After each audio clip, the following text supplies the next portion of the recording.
Going to William in Orlando. Hey, William, how are you? Good afternoon. Nice to speak with you. You too. How can we help? Well, I've got a 20-year-old daughter who's recently moved out of state with a friend, staying with family, and she's talking about establishing credit and going to school, and I vaguely heard the mention of student loan. They're both pretty much blank slates this time, and I'd like to start them off in the right direction with information. Are you paying for any of this? Well, they mentioned something about... No, are you paying for her to go to school, or are you supporting her in any way? She has a 539 plan. That you own or that you control? Yes. 529 plan. Okay. All right. I got you. So your question is what then? How does she need to, the best way for her to establish credit? Okay. And does she really need it? And should they take out a student loan? Well, we can answer those questions. Number one, no, she does not need to take out a student loan. There are ways to go to school debt-free. The fact that she's out of state may harm her in that. She may have to take out-of-state tuition, depending on how long she's been living at her current residence. That's going to depend on her tuition. But the credit, I get this all the time, especially from young adults, this idea of establishing your credit, because you hear everyone in your lives tell you that you need to build up a credit score. And when you look at a credit score and how it's calculated, the only way to have a credit score is to be in debt and staying in debt. And the main reason to have a credit score is to go into more debt. And so if she is, if she's trying to live a life debt-free, then no, she will not have a credit score. But you can still survive life without a credit score. Because again, the only reason you really need one is to go into debt. And some people, say you need one to rent an apartment and insurance and cell phone, all those things. And I've done all of those things without a credit score. Mine is undetermined because I've never borrowed money. And so again, you can get through all those obstacles. It takes a little bit more hard work, but it's doable and it's worth it versus going in debt just to bump up a credit score. So that information, I heard you talking about smart money, smart kids. Is that information in that book? Yes. Let me send you a copy, and it'll help you with your 20-year-old discussion.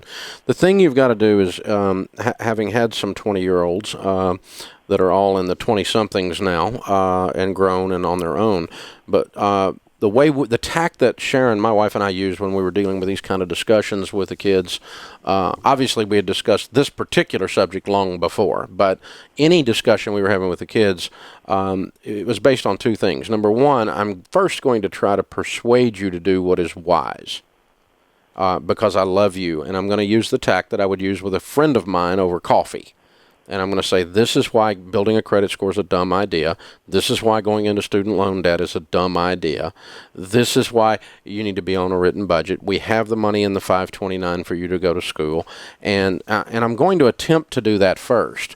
But ultimately, if someone's going to engage that I love, one of my children, at that age, was going to engage in a behavior that was going to bring harm to them, that I considered stupid and against my value system, I'm not above saying I'm not going to support you financially.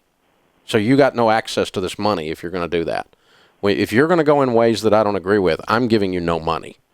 And I'm not above doing that at all. So that's something to think about. But that's kind of your worst case scenario if your persuasion methodology fails. How much is in the 529? Maybe $15,000. Okay. And what is her tuition? She hasn't started yet. I said out-of-state tuition is real expensive, maybe twice as much as in-state. So why is she there? Why isn't she at home if she wants to go to school? Well, family, split family.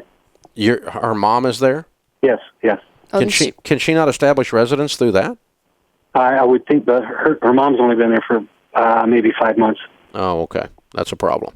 All right. Well, first thing I would do is get with the local in-state school and see what the guidelines are to solving that, given that the family has permanently transferred and set up residency there, and they didn't do so for purposes of getting in-state tuition. But how can I get around this and qualify for in-state?